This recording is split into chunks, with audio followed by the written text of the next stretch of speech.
Welcome to our first tea time. It is 8:05 on the 18th of March, 2025. Again, this is our inaugural tea time, which is a late kind of evening science and liberal arts talk that started really in COVID when we really couldn't meet in person at all.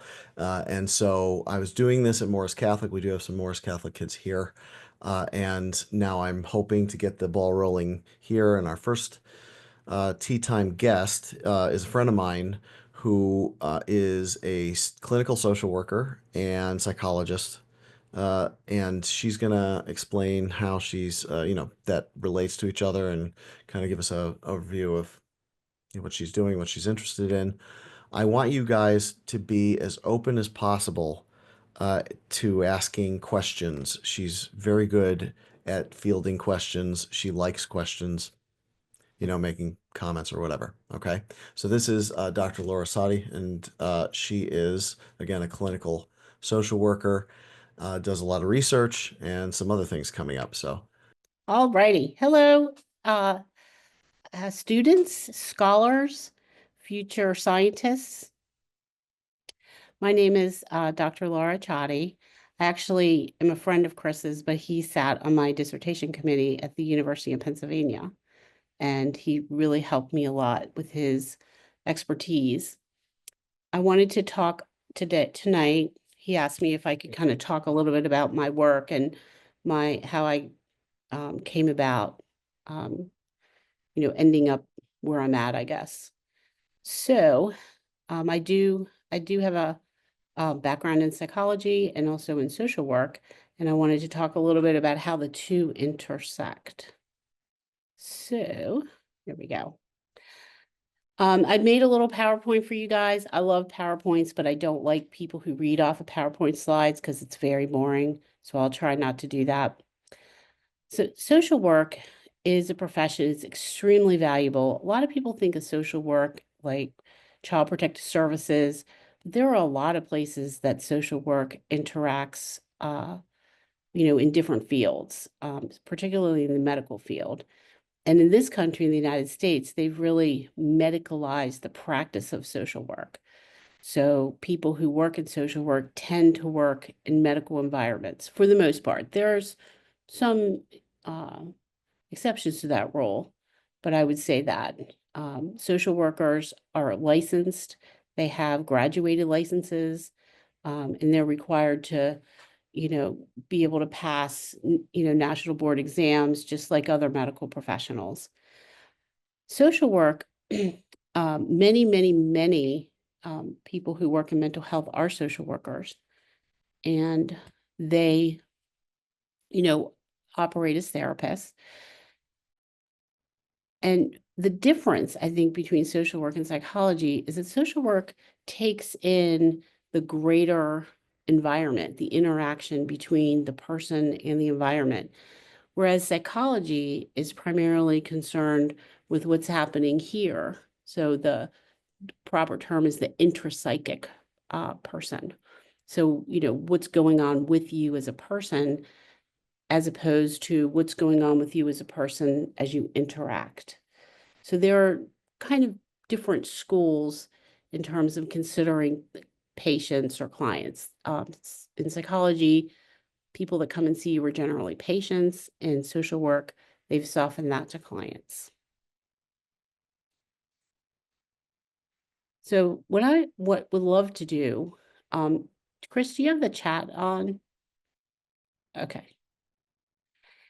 yes, and also we have the ability for them to raise a digital hand, and I can Okay. call on them if that makes it easier for you. Okay. Okay. So I'm gonna roll into the kind of work that I do, and I'm gonna give you a case presentation.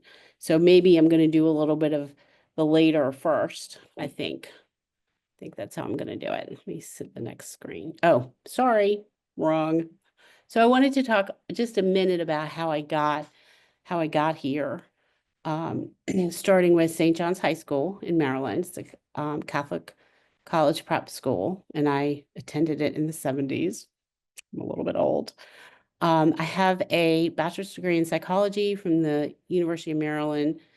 And then subsequently, I did an externship with Kennedy Krieger, which is a part of Johns Hopkins, in behavioral psychology. That was followed by going to graduate school at the University of Maryland with a master's degree in social work. I then trained at University College of London in the Anna Freud Center. I have the practitioner level of mentalization-based treatment, which is a dominant treatment modality in Europe. In this country, you may have heard of cognitive behavior therapy, dialectical behavior therapy. They in Europe, they have, kind of different processes and different systems. And they use something called mentalization-based treatment, which I can explain to you as we move on. But I trained there, and then I went to and I graduated from with a doctorate from the University of Pennsylvania. So I want to kind of talk a little bit about my work, and I would love to get some feedback or some questions or some thoughts. So I'm going to give you a case example. I work primarily with children who are neurodiverse or children who have experienced, child abuse or mood disorders, things like that. Right now, I'm primarily working with children who are neurodiverse and have something else. But I'd like to give you a couple of case examples so I can explain the intersection between social work and psychology. So this is an example of a child that I saw a little while ago. He is 10 years old. C is for Caucasian, male. He presented for treatment, for outpatient treatment, with problems at home and at school, with aggression, sleepiness, bursts of anger, and inability to focus. And he had recently moved from Virginia to Maryland, and he has Medicaid insurance. And I'm kind of wondering, I don't know if any of you guys are really kind of interested in psychology, but if anybody in this space has an idea of what what may have been going on with the child. I mean, we know a lot of things maybe that we didn't know in previous generations. I think kind of work, ADHD and all those acronyms are kind of common. I'm wondering if anybody has a flavor or an idea of what might be happening. And if so, if you could raise your hand so that Chris can turn you on. I Okay, feel like hands. I feel like he was probably like lacking attention like at home. So like he was seeking it through like acting out to like get people to like look at him and like pay attention. Okay, that's excellent. Anybody else have any thoughts where this might go? Mr. Cream. I heard about adjustment disorder recently. Could it be that? Okay. Adjustment disorder is when you move, like you have a material circumstance change in your life that affects your functioning. So moving would be an example of an adjustment disorder. I see Miss Lila has her hand Yeah, up. Lila. There may be like an objectively correct answer, but I feel like those symptoms feel almost too broad to me. Like I feel like I couldn't funnel them into any particular disorder too terribly much, especially like I guess he's 10, so like a lot of this stuff might come more with like teenagehood. But I agree with oh, I forgot her name, the girl who spoke first, that it might Cadence. be so yeah, Cadence. So that it might be I don't want to mispronounce her name. It might be something happening at home rather than some sort of neurological disorder or something that's like I don't know. Yeah. Okay. Okay. Something happened at home. Okay. Any other ideas? Okay. So I gave you kind of what I got, like walking into the room. I didn't give you some important details that came out in the assessment. So when you work with children or with adults, you have like a little questionnaire you have to ask questions of. And this is one of those cases, and you'll see this where the intersection of social work and psychology come into play. So what was really happening with this child was that he had type 1 diabetes.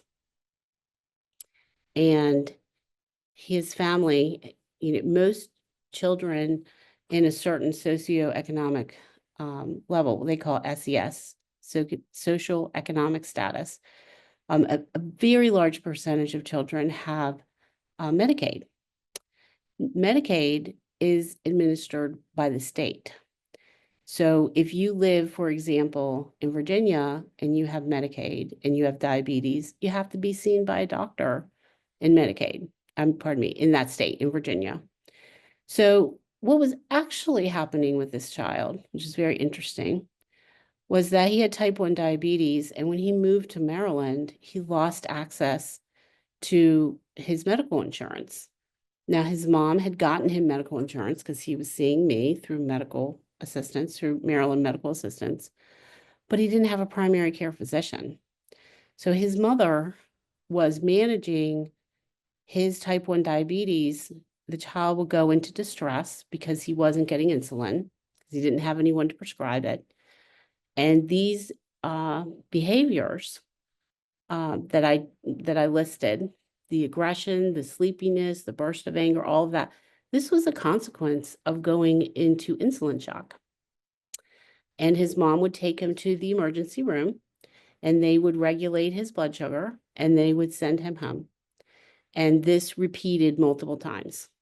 This is a very tragic circumstance that could have had really lifelong damaging consequences and or death. So if I was looking at this solely from a psychology perspective, I don't know that I could have really helped him because he didn't have a psychological disorder. And in fact, subsequently, when this all got worked out, he was fine. He was totally fine. So it could have been adjustment disorder. That's a really good idea. It certainly could have been problems at home. A very good idea. But one of the things that we look at is to rule out a medical condition. Now, in this child's case, I noticed that he could not lift his head up and his color was bad. So I started asking questions. Like, does he have a diagnosis? And, it's kind of hard. Sometimes parents can feel like it's their fault and they might be reluctant to share something if they feel like they've done something wrong. But once I found out what was really going on, that he needed primary care, I contacted primary care and they gave me a waiting list. And I said, oh, no, we can't have that. We can't have this little boy not having his insulin. And I sent an email and a fax to primary care so that it was documented, because they get assigned when you're on medical assistance, you're assigned to who your primary care will be. And then I kind of, I don't know, assertively Sir. advocated for him to be seen immediately. So he went in and, he got his prescription. So here's the other thing, because we have systems in this country. And one of the systems, you go to the hospital for something like this, they aren't primary care. They will not give you insulin. They will get you up to speed, and then you have to go back to your doctor. So the doctor in the ER is not writing a prescription for insulin. That is not going to happen. So ultimately, he was seen pretty quickly in primary care, and his blood sugars are regulated, and he had no more behaviors. He didn't need to see a therapist, for psychology. He needed insulin. So when I talk about social work and psychology, I do kind of like the blended approach in terms of being aware of how systems work. Now, I can assure you, they did not teach us about how Medicaid works when I was studying psychology. Never came up. And if I hadn't really understood the system, I don't know that I would have cracked this nut. It was kind of complicated. Okay. And does anybody have any questions before I move on? Okay. All right. So I'm going to move on to another case example. All right. This is an interesting case. This is a very current case. The child is a male child, 10 years old, presented with behavior problems, argumentative at home with his parents and sibling, hot temper, non-compliant, excellent grades in school, no discernible peer relationships or friendships or activity or outside activities, and he sleeps with his parents every night. So I'm kind of curious. I want to kind of, and this is a very different case than the previous case, but it's an interesting case for a bunch of reasons that I'm going to get into. I'm kind of curious your thoughts. Anybody have an idea of what is going on with this young man? So raise your hand so Chris can turn you on.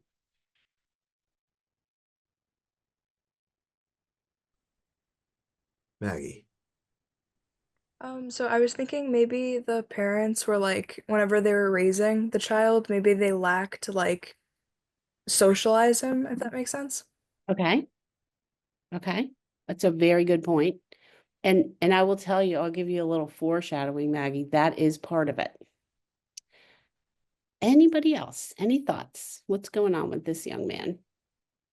Let me throw a comment out to get them going a little bit.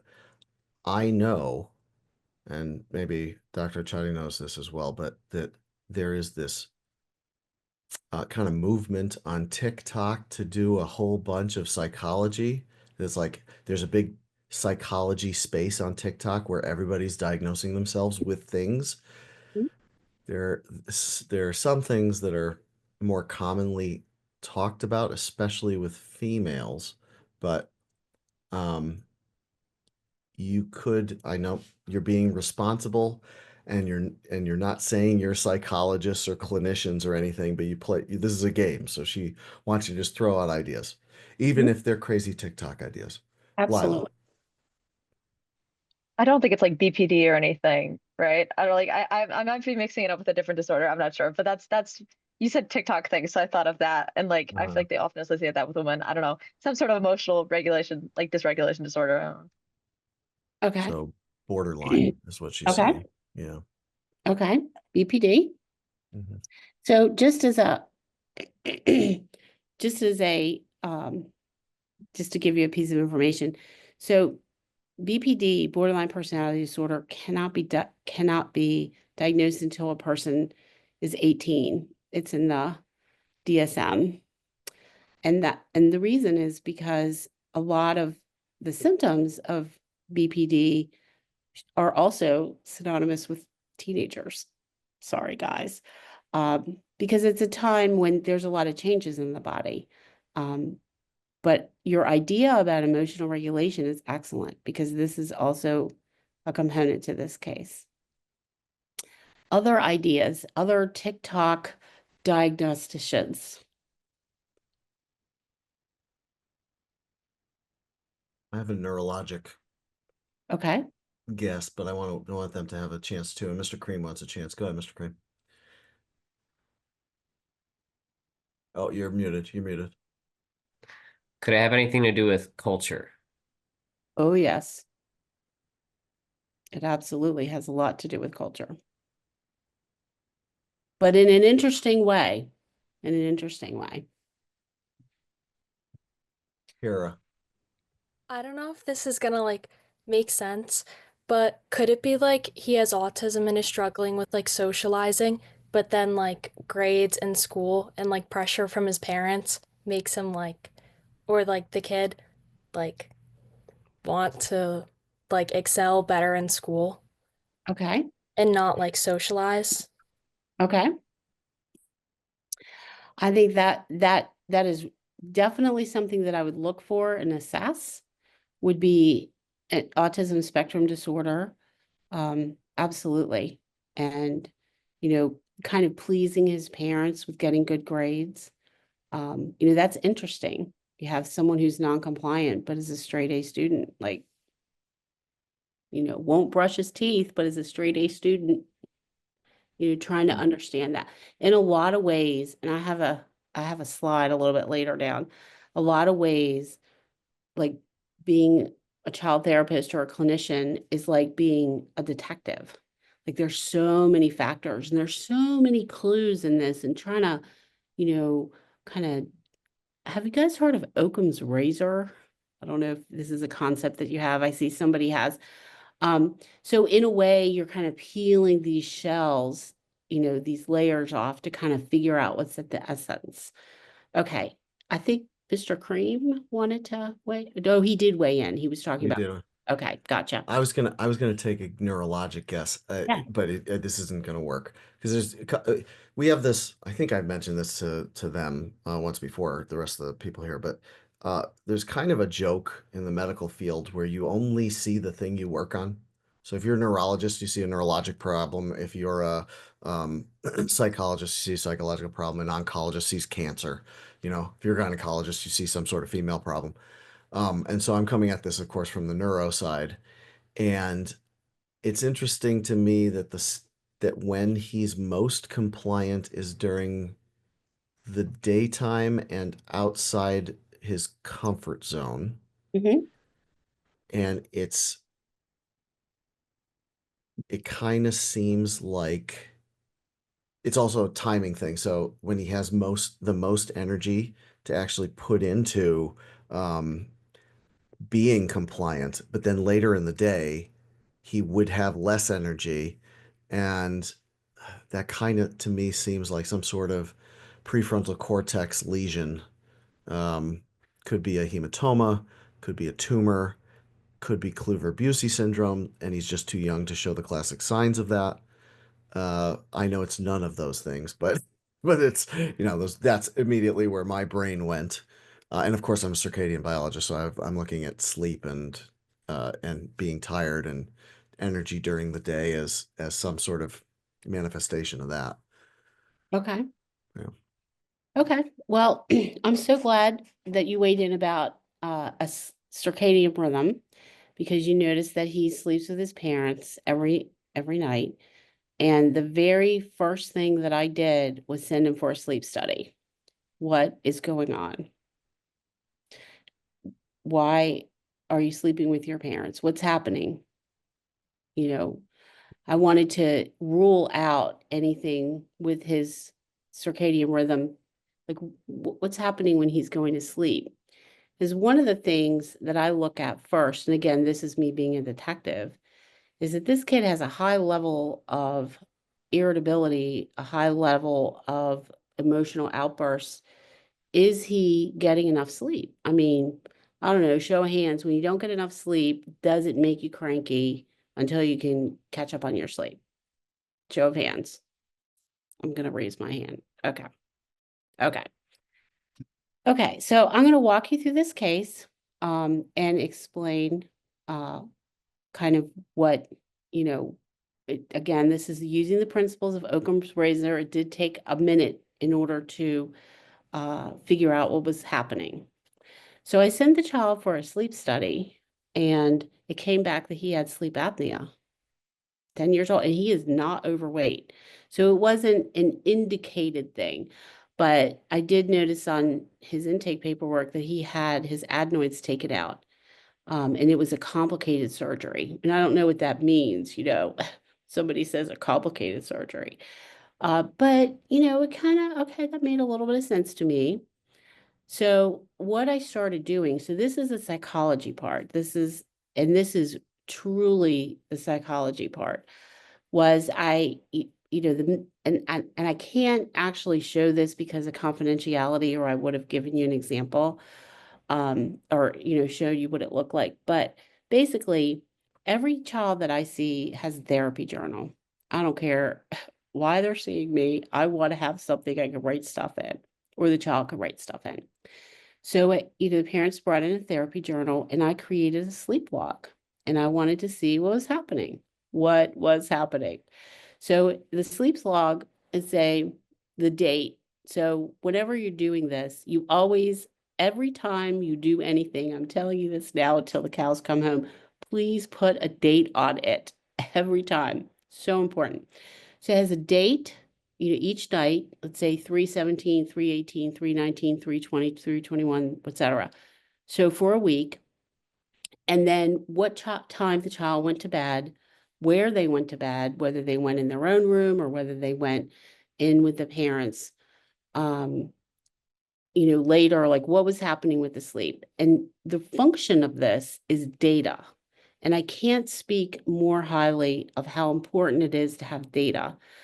Another aspect to this, in terms of gathering data when you're working with someone, is that they can see progress. They can, like I started seeing this child in August and now we are here in March, and he can look back in August and see, I was sleeping in my parents' room every night and I had these big fights before I went to bed, and now it's March and I'm initiating sleep in my own room, waking up and going into my parents' room, but only a couple nights a week. Well, that's huge progress.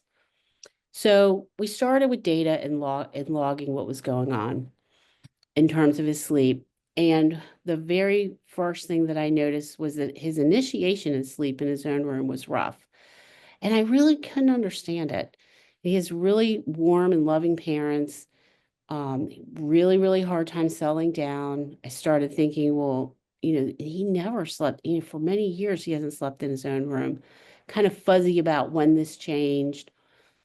So what I did was use some kind of tricks from the psychology world, which is this kind of desensitization and using the body to, relax and unwind, turn off the electronics, do some meditations, progressive muscle meditation, guided imagery.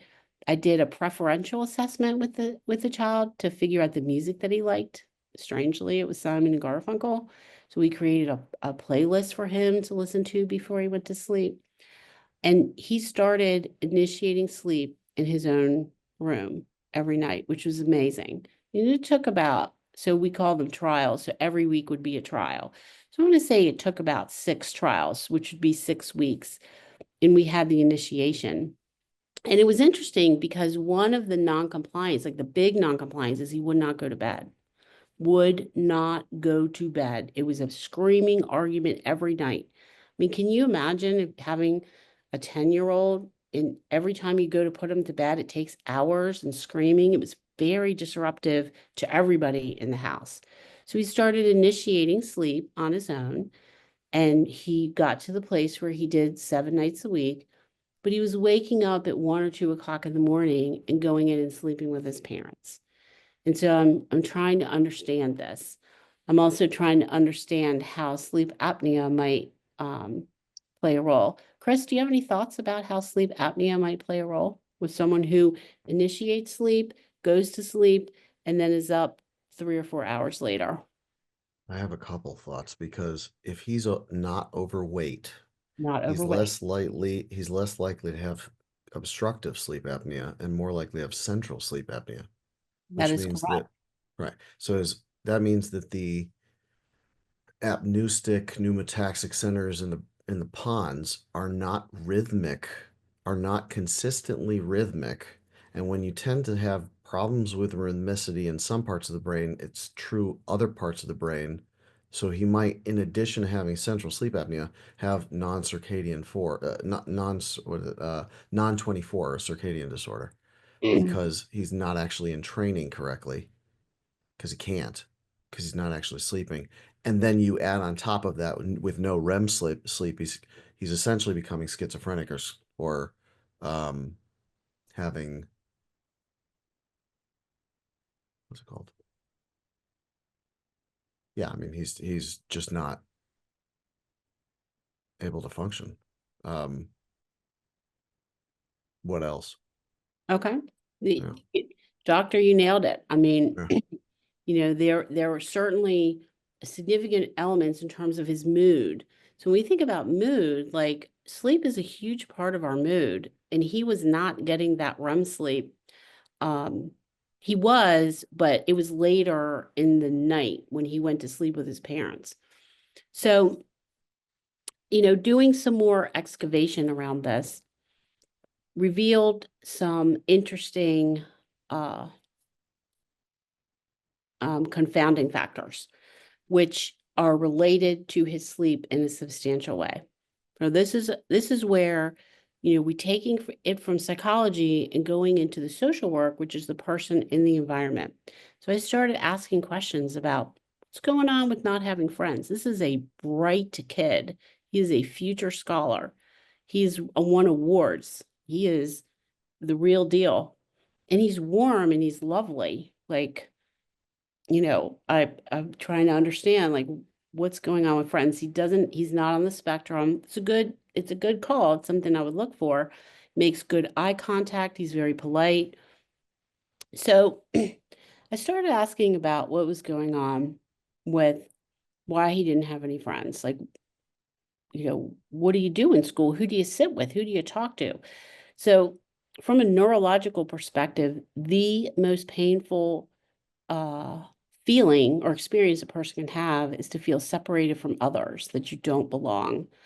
And that pain, that psychological pain, runs on the same line as physical pain. So it is intensely painful. And I wanted to see if there was something going on at school, like what, there was all these question marks in my mind. So it took a minute, and he told me, and he hadn't told his parents this, that he had been substantially bullied in school, starting from the second grade.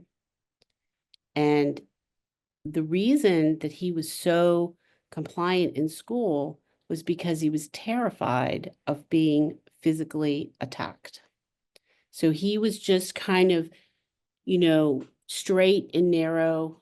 He was hyper vigilant all the time. So the kids who were bullying him, they called him really outrageous racist names, including the N-word. They told him to go back to his own country. They said that their parents were law enforcement and they were going to have him deported. They threatened to have him arrested, and they threatened to harm him, and they made gesturing, like aggressive gesturing. So he was in the 5th grade, or he is in the 5th grade because I still see him. And this started in the 2nd grade and has escalated every year since then. And I think one of the reasons that he was able to disclose this to me was that one of them physically attacked him, but he didn't tell anybody. He didn't tell his parents, he didn't tell anyone, because he took this as his fault because he was a different race than other kids in his class. And he's the only East Indian child in this school, in this particular school. So this really, in many ways, was the nexus of all of these symptoms. Is when you have to hold your behavior, you have to be so hyper vigilant and you're scared all the time. You're going to come home and you're going to be grouchy, easily angered. You're going to let yourself kind of be with your family members where you wouldn't be, that way with people in school because it was perceived as a threat. Now, this is another place, again, where social work interacts with psychology. I, told his parents, I got his permission, because when you're a therapist, there's confidentiality. And, it was very shocking to them and they were deeply hurt. And they reached out to the school, and the school said, too bad. We didn't see it. We don't have any evidence of this. And it was shocking to me that someone could be racially bullied in that way, and the school not, sticks and stones, boys will be boys. And I just was not having it. And I wrote a letter to the school, which I wrote to the parents, and I named all the things that happened to him that he reported to me. And I said that these are things that are happening, and these are the safety procedures that need to be put in place for his psychological safety. Well, they responded to that. And, again, from a psychology perspective, I don't know that I would have done that if I was just looking at the intrapsychic, the internal perspective. But as someone concerned with him holistically, and that is, I think, where social work practice can be very helpful. I advocated for him very strongly. They changed his class. They gave him supports. He has everything that he needs to feel safe in school, and he does feel safe in school. And guess where he's sleeping? He's sleeping in his own bed because, and you'll learn about this at college, Maslow's hierarchy of needs, psychological safety is very, very crucial before you can go up. I see Miss Lila has a question. Yeah, you kind of mentioned this a little bit. You mentioned safety procedures and you said changing classes. What other safety procedures did you ask for? So what I asked for is his accessibility to talk to a trusted adult at any time so that he has a special pass. It's actually a digital pass, so he can push the button and the school counselor will come or some other trusted adult will come and talk to him. Also that he can talk to the school social worker, the school counselor at any time that he is feeling distressed. He has a way that he can report any bullying incidents to the school, and he's met the people who are responsible for that. And they have been kind to him. I do not know why they were reluctant to begin with. I really don't. I don't understand that because it was outrageous to me and it made me mad. Not gonna lie, it's terrible. So in this particular case, we are now at a place where he's sleeping like 3 to 4 nights a week through the night, which he was not doing. And his behaviors have improved. Now, one of the things that I talked to his parents about, a protective factor is having friends. So when he was being bullied and he didn't have friends, there wasn't anybody to stand up for him. And his parents had told me they're from another culture and they're very worried about the United States. And they were afraid for him to have friends for him to go to their house because they believe that most people have guns and they don't want their child to be in a house with guns. They're very against that. Excuse me.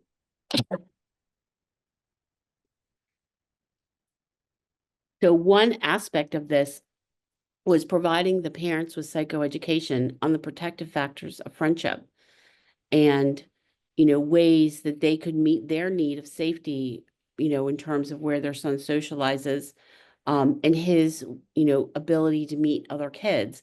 So one thing that they did at my suggestion was to sign him up for the Boy Scouts. And he loves it. It was really cool. And he's made a couple of friends. And I've been working with him, like I started in August and now we're in March. And I'm going to anticipate discharging him probably in May. And, kind of getting to the root of this was tricky because he had all kinds of symptoms all over the place. Okay, let me just move on. I just want to talk a little bit about why math is important. Okay, I just use this as an example. I hear all the time because I work with children generally between the ages of like 7 and 14. And I get, why do I have to take algebra? I'm never going to use algebra. Why? It's stupid. It's bad. Blah, blah, blah. It's not. So I just happened to throw up a quadratic equation. I could have put in statistics, which I personally love. I love statistics. It's amazing. It's the way my brain thinks. But the way that you solve these problems are the way that I solve the problems in my clinical practice. You have to know PEMDAS, so you have to know the rules and, use some critical thinking in terms of solving the problem. And we aren't born like this. We learn this by doing things, and this stuff is how you learn critical thinking. So I encourage, if anyone has any math reluctance, in any way or, gets freaked out. When I was at Penn, there was somebody who had a meltdown because they had to do a formula or something. Take some breaths. It's good stuff for your brain. If you think about the good stuff that you eat and the good exercise that you do, this stuff, math, whether it's algebra or statistics or geometry or trig or whatever, this is what neurologically will create neuroplasticity around solving problems and critical thinking. And I literally use this every single day in my occupation. I just thought I'd throw a plug out there for math. Okay, so I wanted to talk a little bit about, how I ended up at Penn, and what the process was like, just so you could kind of see it, like a real person's experience. So I was working as a therapist, and a child therapist, and I really didn't feel like I had enough to do the work that I wanted to do and to be the most effective clinician. And I wanted to understand things better. So I decided to enroll at Penn. You have to, do like part of this is the very beginning. Before you've written a word, you have to write a dissertation proposal. My training and experience is in a European model of treatment. That we don't use in the United States. And I did this because it was effective. So one of the reasons I would ask you this, but for brevity, I'll just tell you why. In the United States, we have fee-for-service treatment, which is not great for doing ongoing treatment. It is absolutely not. Because if you have fee-for-service, that person leaves, you go to some other person, you start all over again. There is not a lot of continuity of care. And, the person has a motivation for you to keep coming back, not to discharge you for meeting your treatment goals. And I definitely saw a lot of that in clinical practice. So in Europe, they have socialized medicine. They also have lots of access to research because they don't have the same rules we do. And this mentalization-based treatment, this is provided through the government because they have national health. So they're looking for best practices for the best outcome measures because they're always going to have their people. So in the United States, you could have Blue Cross insurance and switch over to Cigna, move around. Nobody has a vested interest in your mental health, in terms of what happens to you. And that's what was interesting to me. So this is me in Philadelphia doing my dissertation proposal. This is what it looked like for me writing a dissertation. So the research part, I'm going to show you in a second. So I wrote my dissertation by hand before I typed it. And the reason, and this is a neurological reason, I think it's true for everyone, but it was specifically true for me. We learn things better when it goes from our mind to our fingers. There's a reinforcement around that. So I wrote hundreds, like this is one example, hundreds of pages like this, and then I put them together. I probably read 500, 700 journal articles in order to kind of craft my dissertation, which, it was just I'm not going to lie, it was a lot of work, but it was interesting to me because this is what I do. So in this particular page, I just picked a random one. So I'm reading from this, chronic epistemic vigilance limits the capacity to internalize available knowledge as something that is safe to use to organize behaviors. This sentence here is what was happening with that 10-year-old East Asian kid. This is it. This is from the literature, and it's highly relevant to the work that I do now. Show you another picture of writing a dissertation. This is real life, what it looked like when I was doing it. We have the computer, we have the journal articles, I have my headset, lots of books. It was a process. It took me about, between gathering data and doing the research, that was about 3 years. And then it took me about a year to write my dissertation. Any questions about that process? I throw in a comment. Go ahead. Remember I was saying about the TikTok psychology space. Okay. One of the big things right now for teenage and 20-something girls, because as you know, I'm a teenage or 20-something girl, in the TikTok psychology space is their attachment disorder. Okay. And so I see it on the screen. Yes. Diversity, attachment, mentalizing.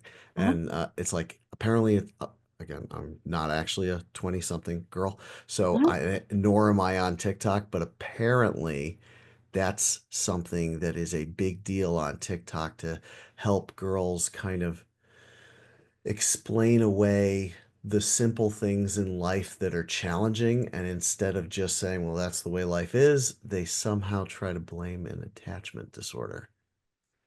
Okay. I don't know if you're running into that Well, clinically, but I mean, the way that I hear about it clinically, well, not even clinically, just in general, is my girlfriends who are single want to know what their attachment style is and what would mesh with their partner's attachment style. And I know you've read my dissertation multiple times, and you know that attachment plays a key role um, in developing our psychological selves. I think it's difficult to understand attachment in a clinical sense without doing the work. Like just because you think it sounds good, it probably, wait. You're saying that TikTok might be wrong? Don't. yeah, I'm sorry, guys, if you're TikTok fans. I think attachment, I think it's good to have conversations and be curious about what attachment is and how this has implications for who you are and how you interact. But like armchair attachment experts, I'm Mm. sorry, it's a tough one. It's a tough one. And and the reason is because attachment is very complex. So attachment is between yourself and your caregiver, and what does that look like? And then it's intergenerational. So when I'm working with parents, I'm really working with grandparents because I'm looking at how the parent, how they attached to their parents. And this is a special assessment called the adult attachment interview. But I definitely am meeting the grandparents when I'm talking to parents in terms of how they relate and understand. It's very, very important. And that could be a like a whole other lecture. Now, this may be a sensitive question, but how much of your dissertation was written by AI? Zero. Oh my God. Absolutely zero. And So it's and I would like to point out, guys, like I have all of the hundreds of pages that I wrote in my notebooks. This is one of my notebooks. I have the receipts that I wrote this and not AI. And, I want to just to come back to the AI thing in terms of me handwriting stuff. When you write things, you learn it. Like that sentence that I read to you about epistemic hypervigilance. Like I need to know that. And if somebody else wrote it, it wouldn't be as meaningful to me. And this is why I was able to crack the nut with this little guy, was because I was wondering, why does this kid have so much hypervigilance? And what's going on? And it got drilled in me because I did so much of it by hand. I mean, you can get a diploma with AI, but you won't get an education, and it will not serve you when you're working. And this little guy would just be another person who would go off in the sunset. And the kind of work that I do changes children's lives fundamentally. Fundamentally. They go from this direction and make a hard left turn. That's why it's important to do the work. I want to ask you guys a question. Um, Before I'm going to wrap it up in a second because I know we're coming to the end of our time together. But I'll show you my last two slides and then I will ask you the question. So this is actual work. This is what it looks like to be a child therapist. And in this particular case, what we're doing is something called agreed upon language, which is very important. So when I say sad, it helps me to understand what you mean by sad. And when you say sad, where are you coming at this? So this is how I help children kind of understand what their feelings are. And these are their representations, and we can explore them. This particular child was a victim of really serious child abuse. And you can kind of get a feel for that with all the reds and, all the intense feelings. Also rate it. This is a psychology thing because when we rate things by numbers, we can, we can run statistics on it. We can look at it, like how has it changed and moved? This is data in a way. So this is one example of some of the work that I do. This is another one. This is this person I saw like 10 years ago. And this is a drawing of conflict that they have between them and their parent. And this is the the girl at the time. She was about 10 years old. Um, and her mom was always on her cell phone and she could never get her attention. And this is a way, and we use this drawing with her mom just to kind of gently explore like what's going on between you, between the child, expressing feelings, gaining understanding. This was a very powerful this was some very powerful work.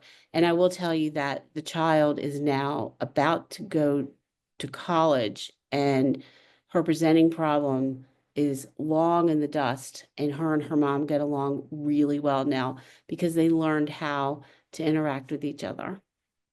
And I think that is it. But I did want to ask you guys a question, and also any questions. I guess I'll stop sharing here. Any questions that you might have. But I'm kind of curious, when you're looking at oh, I guess I should have left it up. Rats. What do you think was the most important education system, place? I listed them: St. John's High School, University of Maryland, College of London, and University of Pennsylvania. Where do you guys think was the most important place for me that gave me the biggest foundation for the work that I do? Raise your hands or put in the chat or something.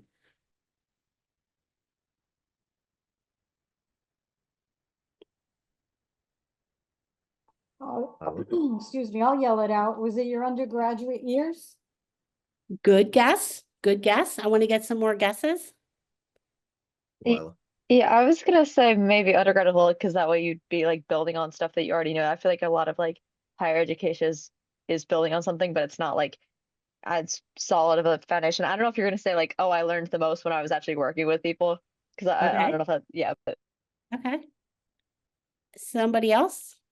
Oh, I have their hands that are up, so I don't know if you Devin.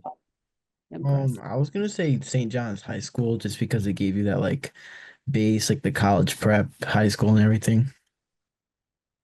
Devin, you get the prize. Oh. So high school, I went to a co-ed Catholic high school, and it was amazing. And it set the stage for the rest of my life. The education that I got, I am, and just to give you an idea, and Chris knows this, I dedicated my dissertation, my life's work, to my 8th grade English teacher at St. John's. That's how important it was to me. I mean, aside from, I get a little bit emotional because it was amazing. And I know you guys are in Catholic high school, and take advantage of the education that you guys are getting, because you can do great things with education, and really be, the scientists, the explorers. The work that I do is very cutting edge. A lot of people, interested in my research and my work, in terms of like really affecting change. But yeah, the high school that I went to, it was phenomenal. It was a liberal arts school, although I do science, but it was liberal arts with a lot of reading. When I was a freshman, I took Latin, Spanish, German, and English. And it was rigorous. Like we had to actually work. But by the time I was finished, I was really prepared. I think probably my high school prepared me as much to write the dissertation as anything else, and to do the work, because it helped me kind of integrate and organize things. So I just wanted to give a plug out for Catholic high school. It was worth every dime, every minute. I really am very grateful that I had the opportunity. I dedicated my history thesis to my history teacher in high school. Mhm. Yeah, at Holy Cross. So yeah. Oh, right. You went to Holy Cross. Mhm. You went to Holy Cross. Yeah. And the Morris Catholic are obviously, they're from Catholic school as well in North Jersey. Uh-huh. Yeah. Okay. Anybody have any questions? Kira, I think you might have had your hand up a couple times and I missed it. I'm sorry. You're good? Okay.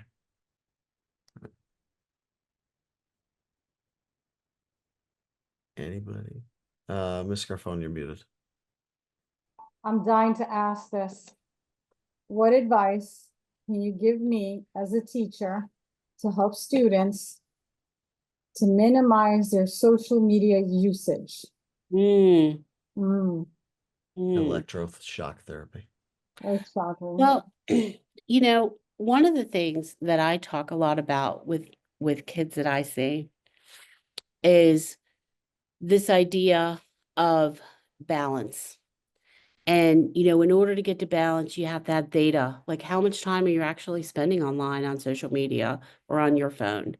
And I like to do, like, when I run a treatment plan, one of the things that I'm always asking is, do you have a phone or other electronics, and how much time are you on it?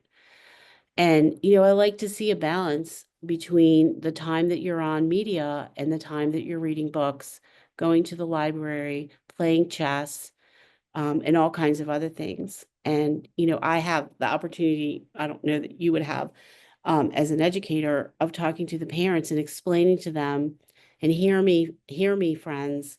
I didn't have social media when I was in high school. So social media and electronics kind of takes away and eats away at your capacity and doing things like reading and, talking to people like one-on-one or face-to-face or socializing. This is all food for your brain. And, your brain, you're at an age where you're at maximum growth for your potential, and feeding your brain. I mean, you think about social media as maybe like that bad dessert you have that doesn't do good things for your metabolic system, and other things being super healthy. And that's the way I frame it with the kids that I see and their parents. And then a I, lot of times with parents, I talk to them about structure and what that looks like. I've had, in the past couple of years, I've had classes where I asked the students, hey, share with me how many hours a week you spend. And I've collected some silly data. Mhm. But every time I hear that they spend like 20 to 22 hours on social media per week, and I said, that's a part-time job. Go out and get paid Right, for it. right, You right. know, so I just want to encourage kids. That's my mission. I guess it's my Lenten mission. I even stopped my notifications for social media, so I cut down an hour a week already. Mhm. I just want to help them out because they need to regain their life back. Spending it on social media like that for so many long periods of period of time, it's just taking away their life. Right. I just Well, hope, guys, my students who are you are out there, I ask these questions, so please think of that tonight. Well, if you want to feed your brain, you got to feed it with things that engage your brain. And social media is designed for them to write the story, not you. And, if you want to write your own story, for me personally, what's really important to me is to help children live their best lives. That's it. Like, if you ask me, what's your mission in life? Live your best life.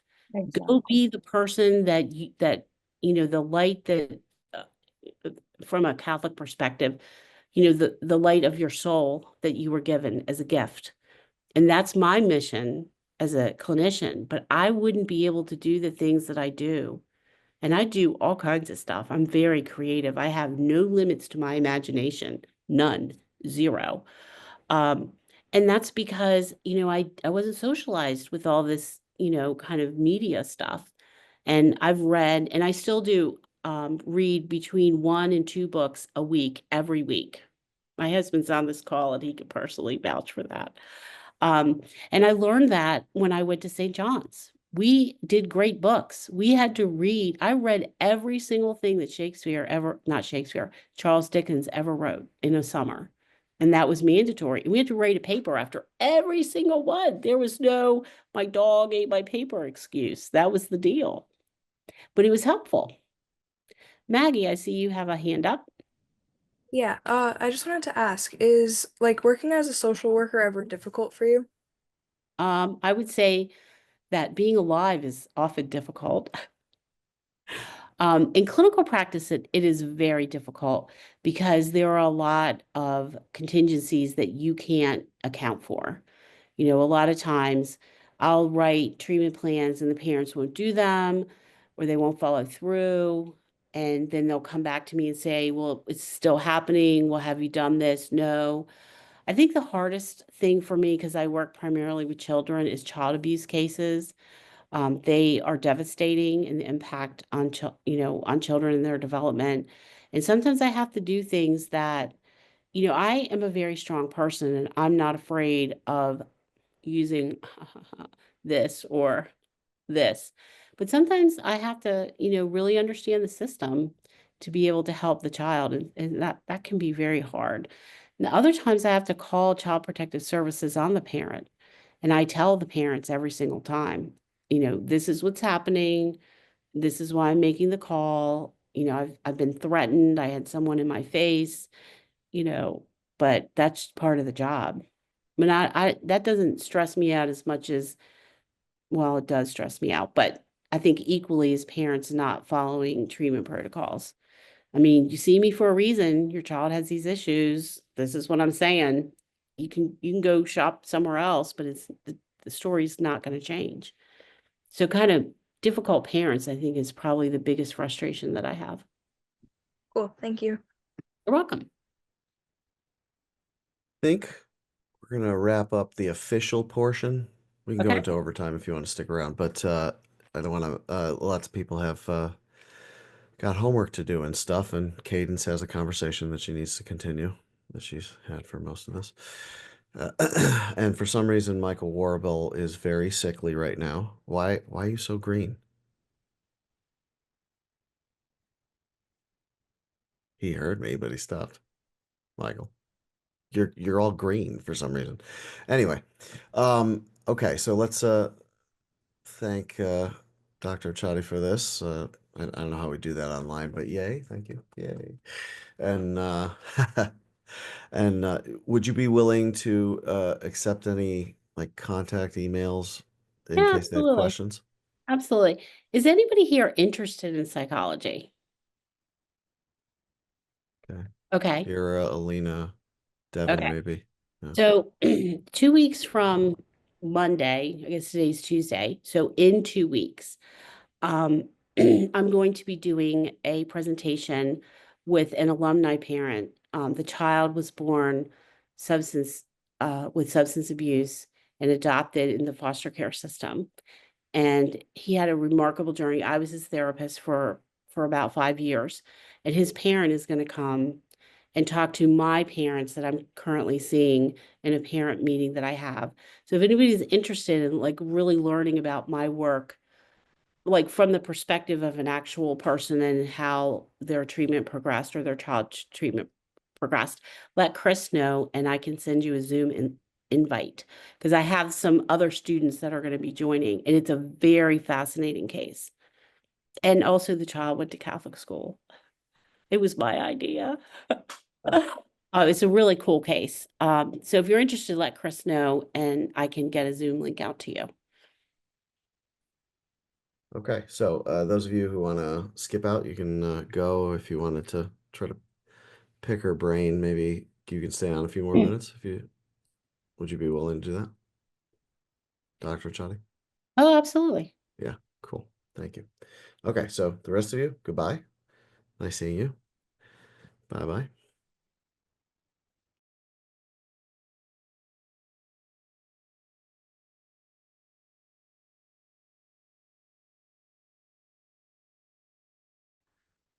It's gonna be the usual suspects. I knew it. I knew David it. didn't stay. That's so evil. That's so Yeah, I'm upsetting. surprised. Yeah, I Oh, asked him if he was even coming and he was like, fine. And I was like, what do you mean fine? He was like, no, I'm kidding. I was gonna come anyways. But like, sorry, were you gonna say something? I cut you off. Oh, I actually did have a question, but I had already asked one question. That was like the limit, so I had to like stop. Um, you were talking about like the difference. You were talking about attachment style right after you talked about attachment disorder. Mhm. I was curious what the difference was because like is everything except for like secure attachment style, is everything except for that like a disorder? Or I don't know if that makes any sense. It does. So, in a way, pop psychology has taken over, attachment. So, attachment is attachment, and there is no such thing as a secure attachment. There are just shades of secure attachments because there's no perfect human being. You could have a wonderfully attached child or, infant to mother or infant to father, and the parent might have an anxiety disorder. They might have some anxiety that's transmitted to the child.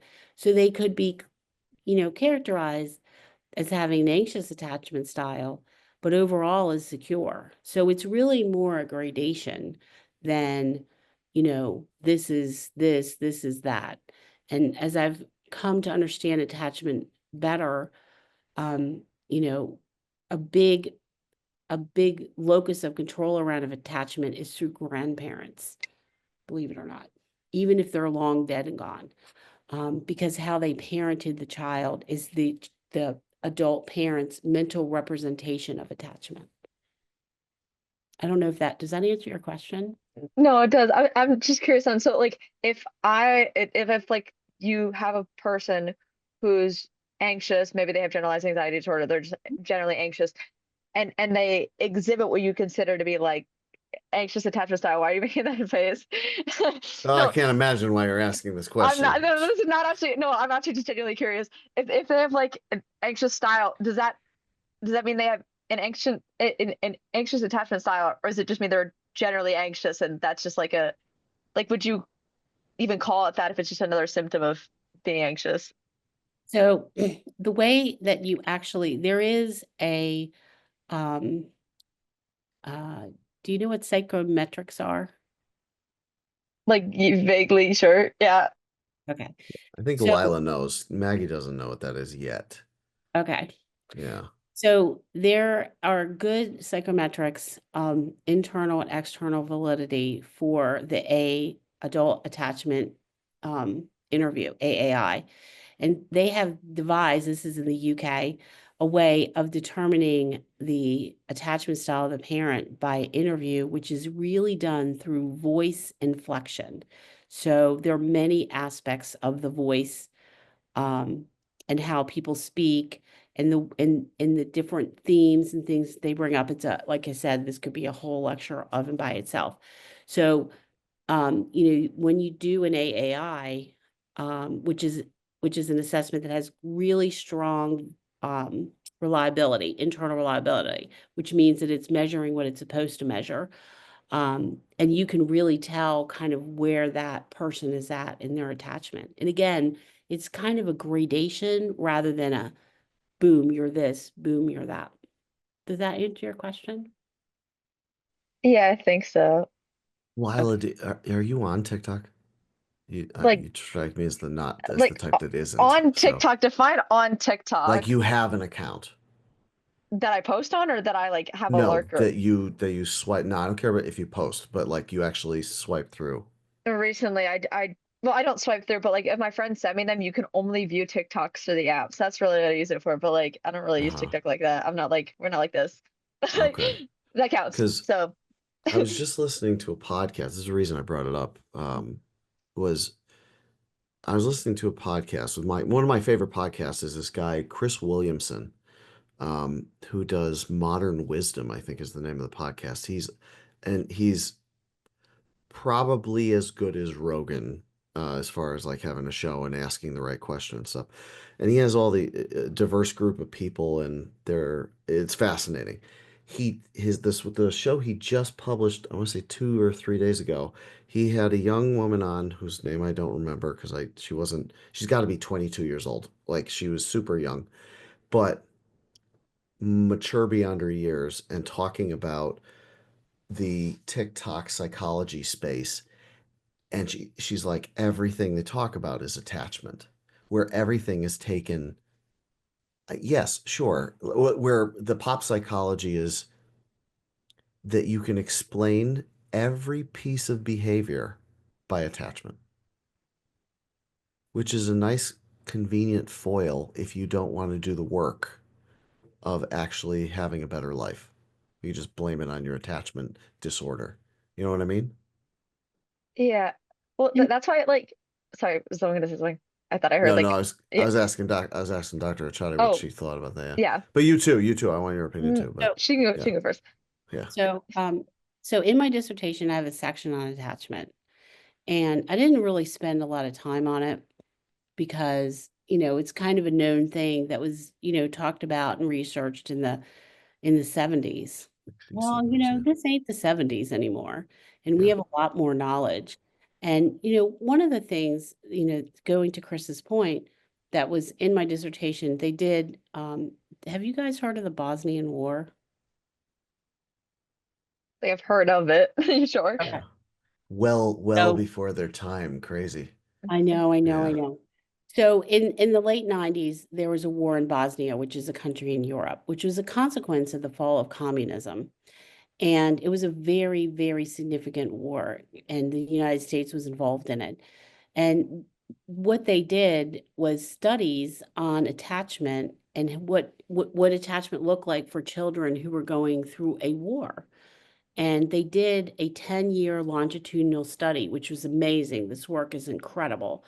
And what they found was that regardless of how stressful the environment was, bombs dropping on the house, whatever, it was a war zone, people dying in front of their face, all of that. So 10 years later, so not looking at the immediate, not, well, they did look at immediate, but they went all the way out 10 years. The kids who grew up to be adults um, fared the best if they stayed with their parent, regardless if they stayed with their parent rather than being shipped out, and how their parent framed it had a lot to do with how they framed it. So, and, kind of, I guess what I would say is that attachment is super, super important. But once, we get what we get, then we go out into the environment and, we have our own agency. I don't believe personally, and I haven't seen any literature on an attachment disorder. I know people like to say that and it sounds groovy, but that's not it. It's not a That's disorder. what drives me crazy about it is because that's the language they're using, Mhm. and they're essentially rejecting the idea that they have autonomy. Essentially, they're enslaved in perpetuity by whatever they think their attachment style was, Mm. you Right. know? Well, having an attachment style does not mean that you have a life sentence at all. I mean, this kid, if any of you guys end up going to the lecture that I'm doing or having a parent present, this kid was born addicted to multiple substances, heroin, crack cocaine, in Baltimore City. And, you know, and he was adopted into foster care and sexually abused as a baby. I mean, this is what happens. This is the real world. And, now he is in a top-notch college. So his determinant wasn't his birth circumstance. His determinant was the amount of work that his adoptive mother did and the work that I did as his therapist. That was his determinant, that he had the tools and then he did it. Like, this kid was kicked out of school because his behaviors were so bad. He had so many knowledge gaps. When he went to apply for Catholic school, it's very difficult. You have to take the test. And he studied and did the work. It was hard. Like, it wasn't easy. But he's going to have, a successful, fulfilled life. But he could be the same guy that says, well, I was born this way and this bad thing happened and then that happened. And that could have been if he didn't have a good adoptive parent and good medical treatment, and his own internal desire. I would never write off anybody, but you have to want it. And if you blame other people for your problems, then you'll continue to have your problems. Everybody's got problems. Everyone has attachment wounds. Like, that's the thing that bugs me. Like, your dad scolded you and made you cry in front of your grandma when you got your period. That's an attachment wound. It happens. But there is life adjustment. It's not just about that. Maggie, I saw you going on and off. Did you have a question? I did. I wanted to ask, how do you deal with like kids that like suffer with substance abuse? Mm, what kind? Well, like you just mentioned, the boy was suffering with like drug addiction and whatnot. Well, he was born drug addicted. His mother used methamphetamines, heroin, and crack when she was pregnant. So he was Good born stuff. dependent. Mhm. Yeah, every time she says that, I think of what was is cocaine babies? Dr. Crack Char. babies. Okay, Crack babies. you should have just pretended that you never said that, and I was just making stuff up. Anyways, But I'm no, sorry. yeah. Yeah. They, Mhm. well, I mean, we've, Dr. Chadi and I have talked about that a lot and how, we were in the 80s, we were really worried that there was going to be this crack baby epidemic, and it ended up not really happening. And the permanent damage done by crack was permanent, but it wasn't as life altering, threatening as we were anticipating. But if you're addicted to crack, as she just said, you're likely also addicted to methamphetamine, heroin, because they're usually, if they're willing to do drugs while pregnant, they're willing to do drugs while pregnant, not just, one. Yeah. Now, with this particular kid, as a spoiler alert, the reason that the thing that was super helpful to me in terms of understanding kind of a treatment trajectory, because he really has some very significant neurological challenges, is that I read in his neuropsych assessment that he had an IQ of 150. And I said, this kid is going to Catholic school. And it happened. He's very, very, very bright. You have to kind of balance some of those neurological deficits with cognitions. And, his neurological deficits are around emotional regulation, which gets damaged when you get in utero transmission of drugs through the placenta. Um, and so, cognitions, that might be school. And you have an IQ of 150. Oh, so you could probably school. But kind of getting him to that place to be able to do it, was a challenge and required some interventions. But I think, Maggie, your question was more to if I see a child or an adolescent that has substance abuse, that's tricky. And the reason I say that is because when people use substances, it's, primarily, at least initially, is coping. So we do coping first and then we get into dependency. And, I would probably see someone who was in the coping part. Although I have seen some with dependency. So you kind of do an assessment, like where are they at? Like in terms of, are they dependent or are they just using it to cope with feelings or cope with circumstances? And if it's coping, then I want to work with them in using alternative coping. Once you get into dependency, that's a whole other ball of wax. And in that kind of a situation, I'm going to hand that person off because that's not my area of expertise. Because substance abuse has its own clinical area, if that makes sense. But in general, I think it's hard for adolescents because when you're using substances as your brain is developing, you can be retarding. And I don't mean mental They retardation. know. I use that all the time. They know what I mean. They know what you mean. Okay. Okay. Yeah. Yeah. I know it's Yeah. really hard when the language police come out because Right. you're using Right. the word that you need to use. Right. Right. Right. But you're retarding growth. And the other thing is with substance abuse, it's almost always a family situation.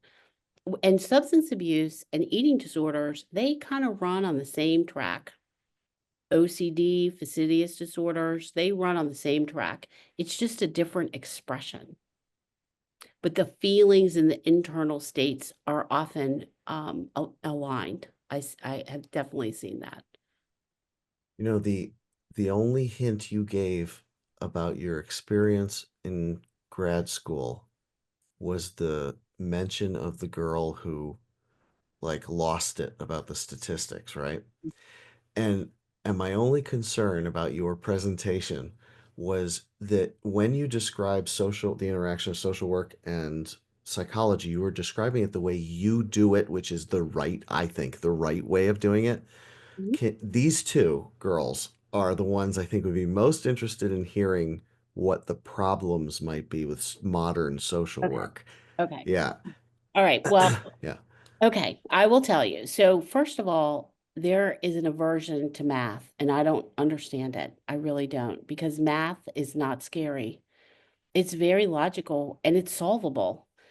And my experience in social work school was a disaster with anything that had to do with statistics. And you can't do the kind of work that I do effectively without understanding the fundamentals of research, method, and design. You must know this. When I pointed out the article that I had handwritten and I read the sentence, this was in a journal article. And the way that you assess the validity of things is by looking underneath to their methods. And if you don't do that, it's all propaganda. Like one thing that's like the hidden, out there secret about psych research, at least in this country, I can't speak to others, is that a lot of it is bullshit. Like straight up grade A bullshit. Like there was a journal article in a very prestigious journal that had done a research study that I happened to be involved with. And they said that dialectical behavior therapy was effective and they had all the ratios, the numbers, the effect size, and all of that. Well, what they excluded was that 20% of the participants in the study died, and they were between the ages of 14 and 18. And that's a really significant statistic to leave out when your headline is evidence-based, best practice, gold standard, and 20% of the participants died. And a lot of times what happens is these things are, manipulated to give the researcher the outcome that they want for the funder. So when you're in college, and this is a problem with social work that I have found, is that most people do social work because they don't want to do psychology, which involves math. I've heard this so many times, so many times. And I mean, do I sit down and solve quadratic equations for fun? No, I don't. But I'm not afraid of math. So this was a huge problem when I was in school. And so most of the people that I went to school with, I would say are not competent to practice in anything that has to do with research because they don't understand it, didn't want to understand it. Statistics. This is the University of Pennsylvania. Even in psychology, there's a lot of slackers, people who didn't want to do the work. And where it shows up, guys, is like these case examples, this is where it shows up. The knowledge is there because I did the work. And these are little children that need interventions. And, that's what matters to me. That's why I do the work or did the work. Try to still do the work. That's interesting because I feel like a lot of the answers to your scenarios weren't like a specific diagnosis. It was more complicated. That's why when you were saying Occam's razor, I understand that for medicine, but for psych, it just feels difficult because that's what I thought the problem was like with like TikTok diagnoses is like you take all these things, you lump them together, and you're like, well, this is the simplest explanation, and ergo it's correct. And there's like one or two paths that you go down from here. Like I feel like while that might work for like some people, I feel like most people are a lot more complicated than that. That's why like when we were doing the scenarios and I kept going like BPD, even though like that doesn't really fit, but like that's just kind of how I feel. I don't know. That's kind of my vibe. I don't know. That's why I'd be an awful psychologist because I love terms and I feel like I try to box everything in, and that's not how people work. So I don't know. Yeah. So the principle of Occam's razor applied to psychology is, when somebody comes in, like literally, I'm going to get a laundry list. He doesn't sleep. He doesn't eat. He cussed out his teacher. He hit his mother, his sister, his brother. He's afraid to go in the basement. I'm going to get a laundry list of things. And I have to peel all that back to understand like what's underneath this. And even when I get to I thought when the kid got a diagnosis of sleep apnea, I thought, oh, okay, well, this is making some sense. And Chris's explanation was on target. But it really wasn't until I peeled some more layers down and I found out about the racial bullying that things started to make sense. Because you could call it generalized anxiety disorder, you could call it, I don't know, oppositional defiant disorder, intermittent explosive disorder, blah, blah, blah. But at the underneath of this, he really didn't have a disorder at all. He was being bullied in school, and it was affecting his psychological safety and well-being. And once that was kind of looked at, when he finishes treatment with me, he's going to have nothing. He's a perfectly fine 10-year-old boy.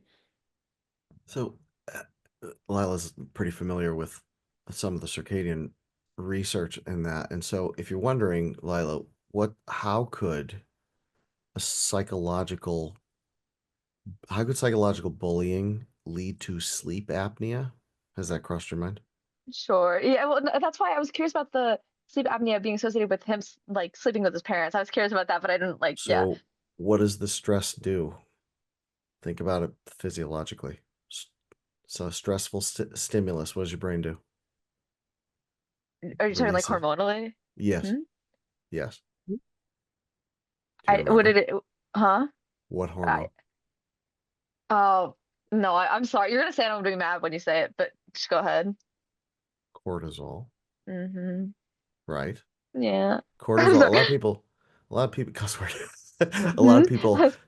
think of cortisol as the stress hormone, but they think it's the thing that stresses you out, and it's not. It's the thing that actually calms you down. It's the thing that you release to deal with the stress. But in doing so, it also binds to a bunch of receptors in other places in the brain, which includes the circadian clock, which is a rhythmic center. But that's not what's being affected here. It's the rhythmic centers in the pons that are being altered. So he's actually getting central sleep apnea from the overwhelming stress. So there's a physiological, neurological explanation for the underlying psychology that she was able to figure out. How does that connect with him sleeping like with his parents though? Like, is that just to calm him down? Well, Like, would that help his sleep? How? because he's able to get one, he's less stressed, he has protection, right? And so therefore he can build up his court levels overnight, which happens all the time in everyone. That's when you build up your court levels, is overnight, so you can then start spending it during the day to stay awake. um, and so he needed that layer. That's Maslow's hierarchy of needs. He needs to be safe before he can do anything else. So if you don't like sleep a lot, does that like Yes. okay. Yes. Yes. That's, I mean, again, Lila's familiar with this whole thing shtick I do about freshman high school boys, right?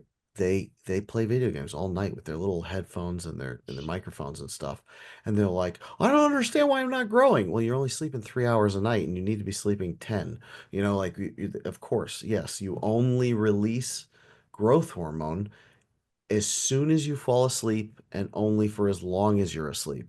And so if you're falling asleep way too late, you're only releasing this much instead of this much. And it's only on for that short amount of time instead of that longer amount of time. So yeah. And then you end up having a lot of these problems too. So to answer everything that Chris is saying, and I want to just say one more thing about this little kid around neuroplasticity, because this is a very important thing. I didn't talk about this because this is a whole other topic. This is what I'm getting into now. Neuroplasticity is the most important thing, the most important change agent.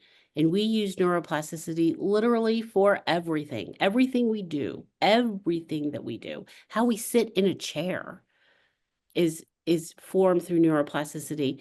So with this little guy, his neural network said touching parents is how he sleeps.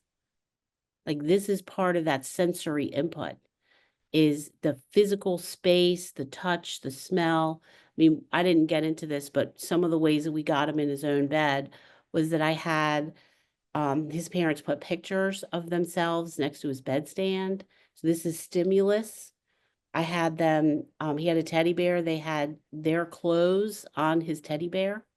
That he slept with. Again, this is the stimulus. This is neuroplasticity around, and that neuroplasticity is around, this is how it works.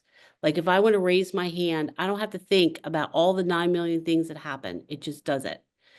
And that is a neurological superhighway.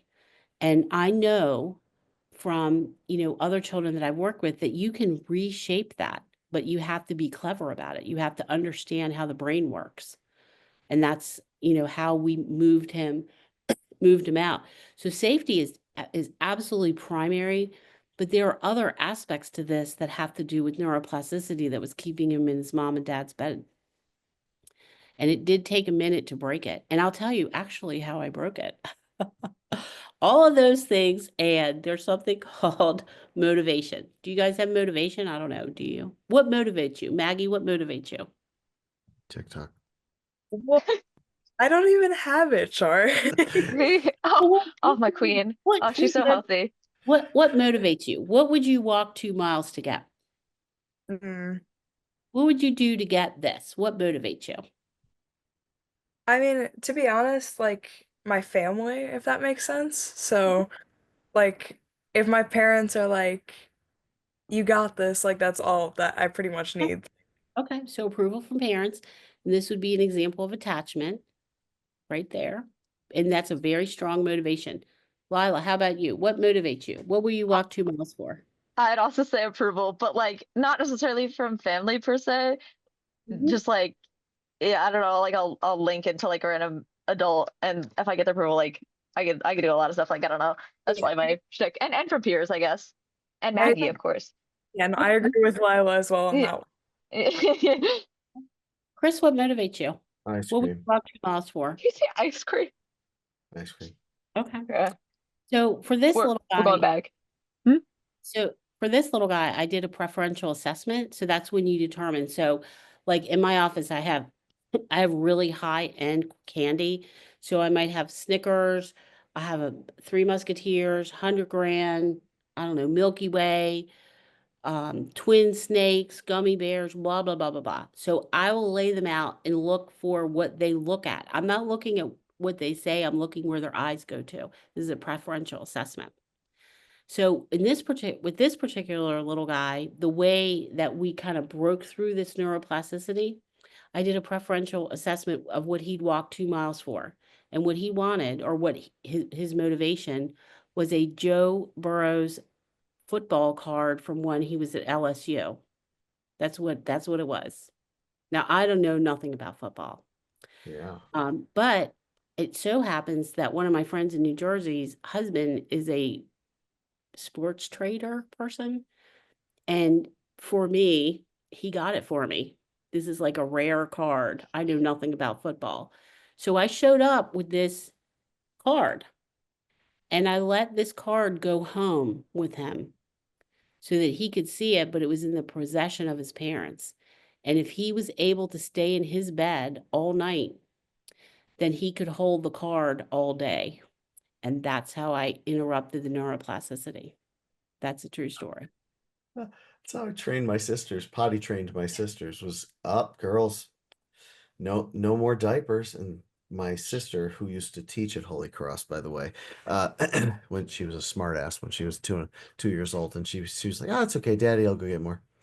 And we're like, "Nope, but if you go potty, we'll give you a piece of candy." And it worked. Within 2 days, they were potty trained. Well, clearly you get like motivated by ice cream, so like you're like her like number one client, like you're next. That's what I'm hearing. I don't know what you need to be motivated to do. I feel like you're like, I don't know. We gotta think of something. I don't know. I am. So this is called a high value reinforcer. This Joe Burrows card. This is like a step up. This isn't something you could get off the street. You couldn't go to Walmart to get it or whatever. And kind of these are the psychology parts that are super helpful. They don't teach us stuff in social work school, and actually learn how to do this at Kennedy Krieger in my externship. And that was super useful, especially working with children on the spectrum. Now, this kid isn't on the spectrum, but this is a way that you do behavior, like apply behavior analysis, is a preferential assessment. when you said high value reinforcer, is that only apply to objects, or does that apply to like things that aren't tangible so that therefore are harder to get? Could be, you know, Okay. I mean, it absolutely could be. I mean, I can't provide intangible reinforcers. I can only provide actual like things. That's within my purview. But as an example, if somebody wanted to see, I don't know, what's her name? The Taylor Swift girl, like Taylor Swift, concert or something. I mean, that's tickets, or meet her. That's not tickets. It's more intangible. I mean, that would be a high value reinforcer. That would be an example. I mean, high value reinforcers, the way that you find out what they are is by doing a preferential assessment, and you don't do it by what they say, it's how they respond, like it's body language. So So like, go ahead. no, I was just like, so how would you do that for something like Taylor Swift tickets? Would you like, if you don't have them, do you just be like, how would you feel if I gave you Taylor Swift tickets and you see her like tweak out? Like, I don't, that's how you, were you gonna say something? No, how would I present that? So it depends on, let's say, okay, I have a perfect example that involves Taylor Swift, but not tickets. But let's pretend that they were tickets. So I had a little girl who was bullied because of freaking TikTok. It is the bane of my existence. They have a trend on TikTok where you physically assault a classmate, let's say someone who maybe doesn't have a lot of friends or not popular, maybe they're on the spectrum, and you physically assault them, and then one of your friends films it and puts it on TikTok. I've had multiple kids who've had this happen to them, and it's devastating. So I had this little girl, her name, well, it doesn't matter what her name is, but let's call her Susie. And this happened to her. And then she went into school refusal. She refused to go to school because it was dangerous. And even though things were, addressed, the bullies are still there, and they became an aversive stimulus. So much so, she wouldn't even go to the pool in the summertime because they belonged to the same pool. Like, she could not be around them. She was terrified of them. So I had to write an intervention to get her back to school. She wanted to do homeschool, and her parents wanted the problem to go away. But I know from my knowledge, experience, and training that when we get courage by going through hard things. Nobody gets courage naturally. You're afraid and you go through it and you get confidence and you get courage. And that translates to the social environment. You make friends, you solve problems. You can't do any of this homeschooled. So it wasn't Taylor Swift concert tickets because I can't produce that. But I found some Taylor Swift bracelets that she really liked for her Eras tour. And so we literally did, and so this is the psychology part. These are the trials. On this day, you're going to do this, this, this, this, and then you earn this. And at the end, you would, get these Taylor Swift bracelets. So one of the things that I always do when I'm using a high value reinforcer is I let them have it so that they can experience what it's like to know what it is. That's why intangibles might not work so well. And ultimately she went back to school, and now we're in March, and she has, made friends. Like, she's grown from this experience. But we did this, like, she has a therapy book, like all of my therapy kids, and it has every single school day in it, week by week. And we do not look at June, we look at March the 18th, 2025, March the 19th, week by week, day by day. And we can see the trend line. And her attendance was, guess what? 100%. No refusal. Her grades went from C's and D's to A's, like a lot of A's and like a couple B's. I think she had all A's and one B in her report card because she was going to school every day. And, she became much more confident. But the way that you do this, like, you're not going to convince someone who's terrified to go to school. You have to give them some kind of motivation. And you have to break it down into small places, just tiny. And then once you have a trend line, let's say 2 weeks or whatever that is, then you can go back and say, you know what, on September the 12th, this is what was happening. But today, on September the 29th, this is what's happening. And you went to school all those days, and I think you're still alive. Are you still alive? Let me pinch you. You're still alive? You look alive. Wow, you were able to survive. That's amazing. Let's see how this goes. We are 5 stickers away from you getting one of these bracelets. And then neuroplasticity kicks in. And this is the super highway, which Chris can talk to you about. I love neuroplasticity. It takes about 4 to 6 weeks for that to actually become set, from my experience working with children. Can I just ask a question really quick? So like for instance, like you asked me and Lila like what our motivations were, and we kind of replied with like almost like approval from someone that like we know or trust, if that makes sense. Right? So how would you work with like a kid whose motivations is rather like not a certain object or like a certain thing, but more or less like, for instance, approval? Okay. So a lot of times when kids are looking for approval, the kids that I see, a lot of times when they're looking for approval, it's because they're not feeling approval from their parents. That doesn't mean they're not getting it, but everybody has a different communication style. So like this kind of internal craving for approval, I kind of look at it as like, well, is there a deficit in that? Like, how is approval being communicated between the parent and the child? How can the child know that the parent is excited and happy for whatever it is that they got? Not all parents are like that. I have certainly seen parents who are not. So that's where this whole attachment thing comes in. And I'm talking about the grandparents. I'm going to hear from that parent who doesn't show external approval. They didn't get it. They don't know how to do it. They didn't get it. Their parent will say this and that. So in that instance, I might be working with the parents and how they can communicate with the child better about what, to notice things like this little girl, her dad doesn't give approval. He's just not that kind of guy. He had brutal parents. They beat him as a child. So his whole thing was just to get the hell out of Dodge. So he isn't thinking about his daughter's need for approval. And so I told him, and we talked about this, and I said, Susie needs this. And I'm wondering what it would be like for you to recognize that she went to school for 5 days. What would that look like? How could you do that? And so I might approach it from the parent perspective rather than from the child. Do you have Netflix?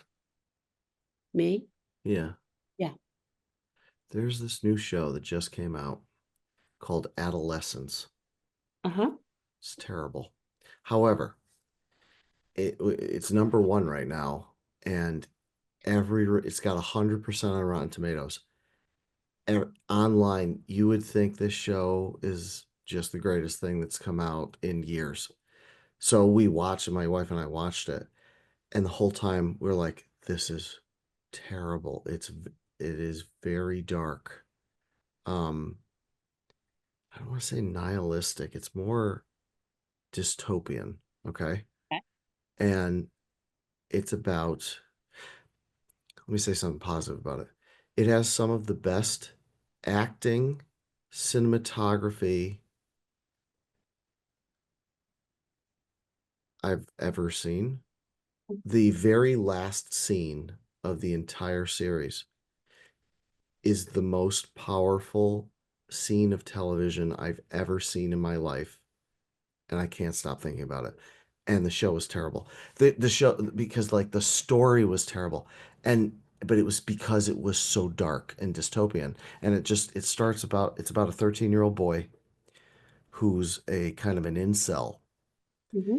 and murders a girl from his class. And Okay. then a cascade of what happens, right? So it focuses on his parents, on his school and buddies, and on him with a psychologist. There's 4 episodes. Each episode is one shot. They filmed the entire episode in one go, like it was a play. Okay. And so like the concept, the cinematography, the acting, outrageously good. Like they just, I wish the story was better because it's so dark. It's so depressing. But I thought it might be interesting to you because I remember, I think I've discussed this with you, 13 Reasons Why. Do you remember Mhm. that show? Totally hate that show. Yes. I hated it too. And um, I was made to watch it by our mutual friend because she thought, a different psychologist, a different social work, clinical social worker, that she thought that it would be useful to me when teaching students that age. Have any of you guys, Lila and Mag, have you seen 13 Reasons Why?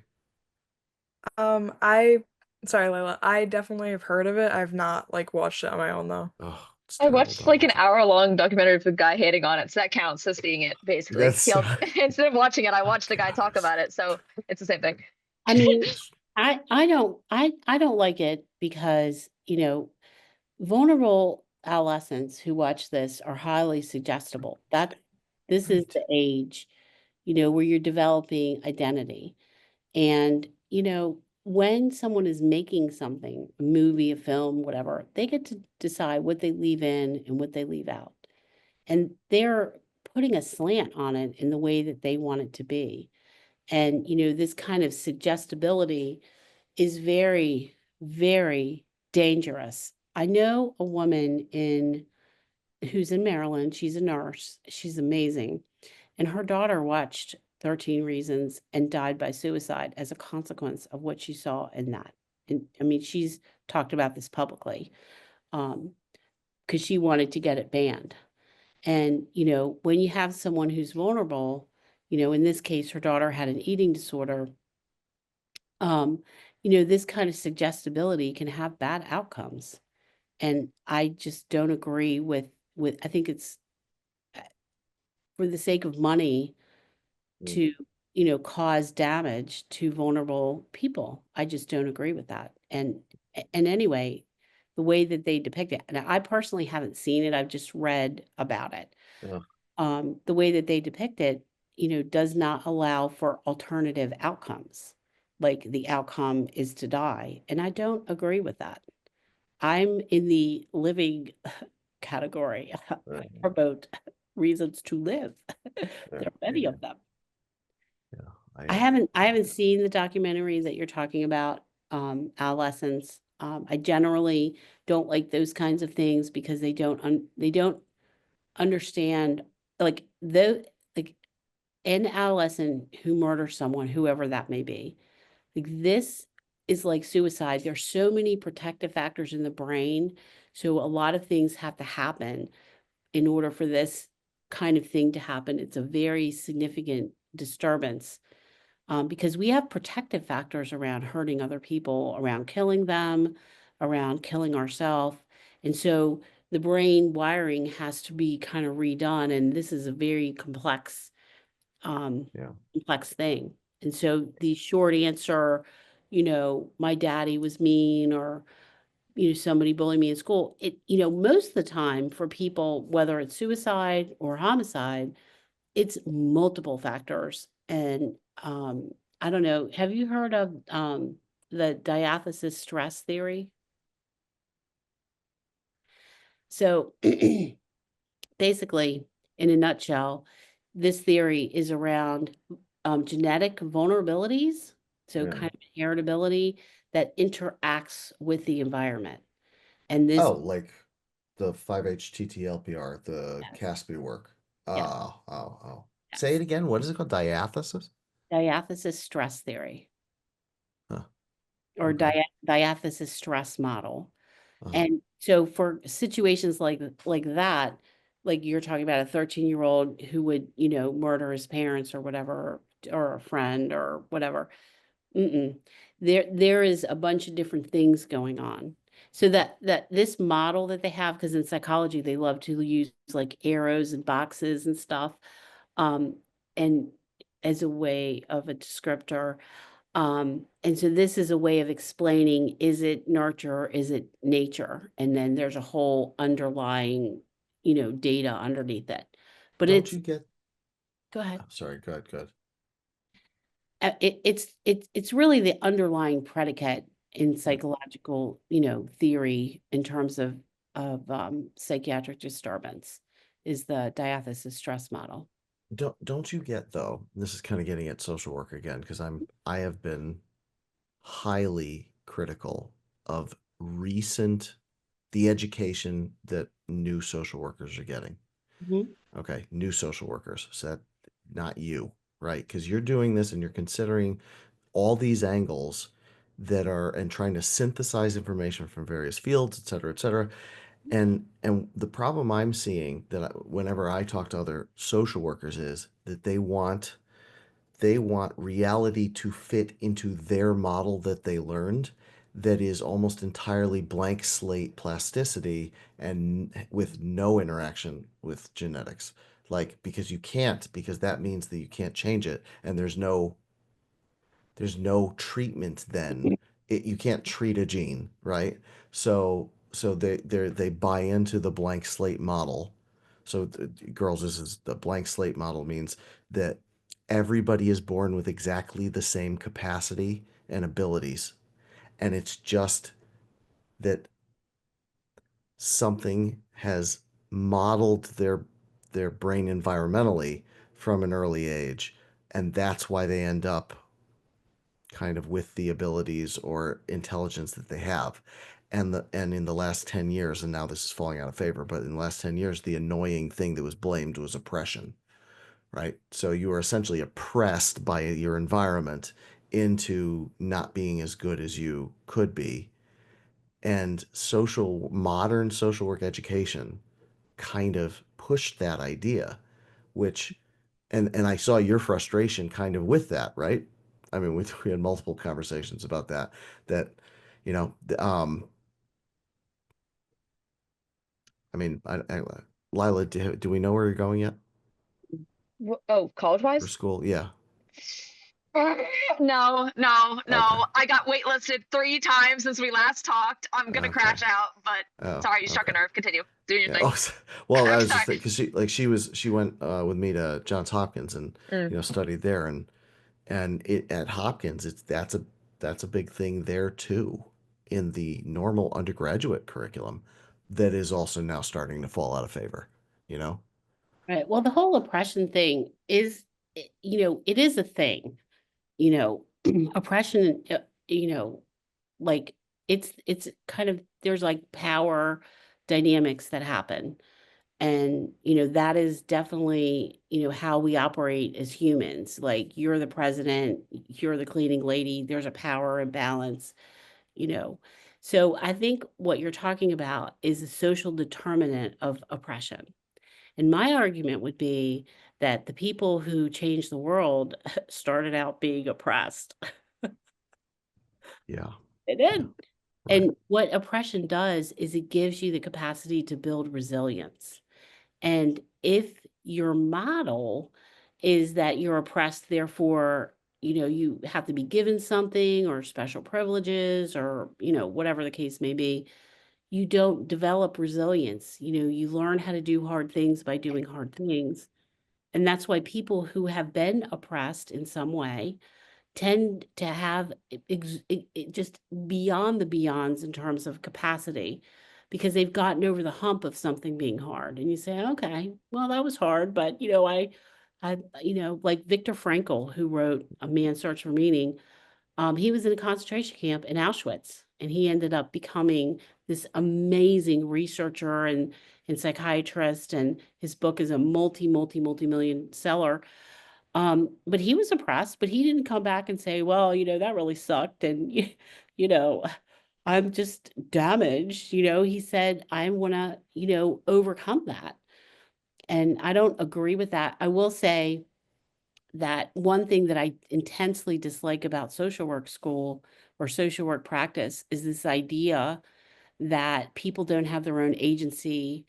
you Right. know, the cream rises to the top. The reason that I'm where I'm at right now in my life is because I worked hard. Was I oppressed? Yes, I was. I was a woman growing up in the 70s and 80s. My dad didn't believe in educating girls. He had 4 of them. None of us, he didn't pay for that. He said, become a wife, get your MRS degree. And so I went to college on my own dime and my own time, but I valued it more because I paid for it. Oppression is not a determinant. That's a social determinant. It's not a determinant. It's just a factor.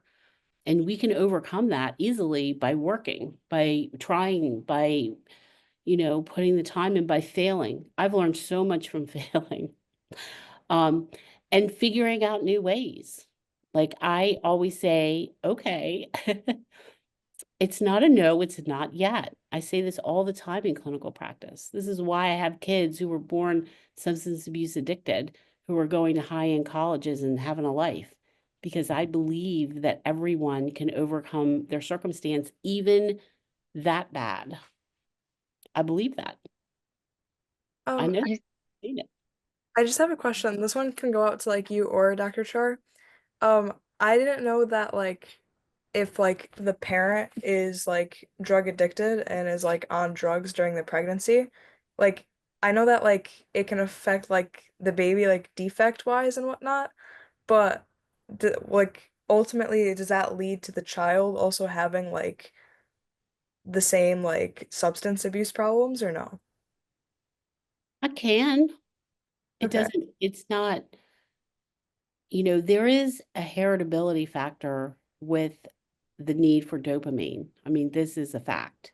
And, when we want to look at addiction, we want to look kind of what's going on in the brain. But, there are certainly people who have parents that have substance abuse issues who don't use substances or alcohol, because I'm going to count alcohol in that class, that don't use it. I think it's a factor. This is the diathesis stress model where you have some heritability that meets the environment. Okay. But I Yeah, I I'd think even say, oh, sorry, I think I might have misunderstood you then. What did you mean whenever you were saying that like the baby was addicted by birth? I think you said. I could be wrong. right, at birth, like in utero, during the prenatal gestation period, the mother was using those substances, which then passed through the placenta. So the baby was addicted. Got it. Okay, so that's what I was Baby, asking. All right, right. and the baby went through withdrawal, but just because you have a history significant for being born addicted through gestation does not mean it is not a determinant that you will later on become addicted. You might have a more predilection from a heritability, from a gene expression thing. But the environment has a lot to do with it. In this particular instance, with this person, when children they test for substance abuse, and the baby's removed and put into foster care or is adopted. So was adopted by someone who is in no way, shape, or form connected to the behaviors that go with addiction. And he had secure housing and secure food. These are all things that can lead to addiction. So it's not necessarily because you were born addicted that you'll go back to it later. No, there's like multiple factors that play into it. But I don't believe in a deterministic, which is what Chris is talking about, determinism. Because of this, you hit the environment, it's guaranteed it's going to be that. I don't believe that at all. I just do don't. I kind of can't stand it. Yeah. But here's a fun fact, and then I think we should probably let Dr. Sadi go. Um, the crack babies we were talking about earlier. Turns out they actually tend not to be addicts themselves later, at least to dopaminergic drugs, because they can't feel them. Right. The damage is permanent from birth, that they can't act. So I could give them a bag of cocaine. Here you go, snort this right now. They'd be like, okay, snort the entire bag, having never tried it before, which would kill me or you or whatever. And they'd be like, okay, what's next? And have no effect because they had no receptors for it. Right. All of them were destroyed when they were babies. Right. That is absolutely true. That is Yeah. what you just said is absolutely true. And, with this particular kid, with all of this crazy stuff happening in gestation, his mom was using, he had a low birth weight, which is another problem. This kid still had an IQ of 150. That's a real thing. That's a real thing. And, there's so many factors that go into this that just saying, well, because of this, it's going to be that. Mm-mm. And in fact, I do believe that his high IQ and going to Catholic school, sorry guys, I think that ultimately is going to propel him to have a real life. This kid is amazing. Like, he's a science guy. He's going into engineering. He just thinks like that. So, And sorry. So whenever you say that, like, the baby was addicted at birth, do you guys mean like, Dependent. so it was So yeah, Maggie and I recently had a conversation about the difference between dependence and addiction. I think that's where you're getting stuck. He's obviously not going, the baby is not going, oh man, I can use a fix. He's actually he's physiologically dependent on it. got it. Okay, that was what. okay, I could say Yeah, yeah. dependent. So the reason that we know that he has dependence, so you're right. You are absolutely right. Dependence is a better word, is because he had withdrawal symptoms after he was born. And so when he was in the NICU, he was screaming constantly, and he had failure to thrive because he had such a strong dependence. And they test you and this woman had no prenatal care, so there wasn't any previous data. She is 9 months pregnant and she has high levels of these intoxicants. So they make an assumption, given these factors, low birth weight, the amount of screaming, underdeveloped lungs, though he had 9 months of gestation. So there's so they kind of cop on to that. He also had some fetal alcohol syndrome kind of appearance. So, because that's one measure. You can't what do you call it? Diagnose fetal alcohol syndrome unless there is a blood alcohol that is taken when in the gestational period. This is in the book. But they have a certain appearance in their face that leads you to believe that.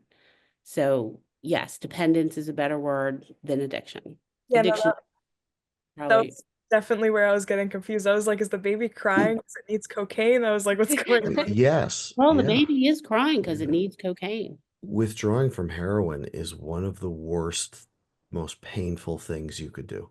And that poor baby did not deserve that, made no choices that led to that, and then had to be screaming in agony in the NICU. Right. Yeah. I mean, this kid, had every bad social determinant from birth. He was sexually abused as an infant. Who does that? I mean, that's just horrendous. And yet, he's going to a high-end university in Baltimore. I'm not going to say which one, but Chris might know. And these things are not determined by oppression. I mean, who could be more oppressed than this little guy? Seriously. You're growing into being a human while having all these drugs pass through the placenta. Okay. Well, on that cheery note, Well, listen, guys, I will say something really nice. I'm so, the fact that you stayed and listened and asked questions and were curious, like this is the cream that rises to the top. I was you, 40 years ago. Well, I mean, I'm here for approval, like I said before. So this is great. This is like exactly what I wanted. You're giving me a fix. You shouldn't do that. It's like, she's an sorry. addict. Yeah, exactly. I appreciate it. I was like starting to scratch my neck like a little bit. So that's No, like this is a real recognition. It's 10:20 on a Tuesday night. You guys need to go and you get sleep. The trifecta: sleep, exercise, and diet. Sleep is number one. Go get some sleep. But I give you hats off, and and you guys are so lucky to have Dr. Char as in your life. He is solid. He's certainly helped me substantially. Yeah, no, I 100% agree with Lila. Thank you for giving the approval. How much did you pay her to say that you were a cool guy?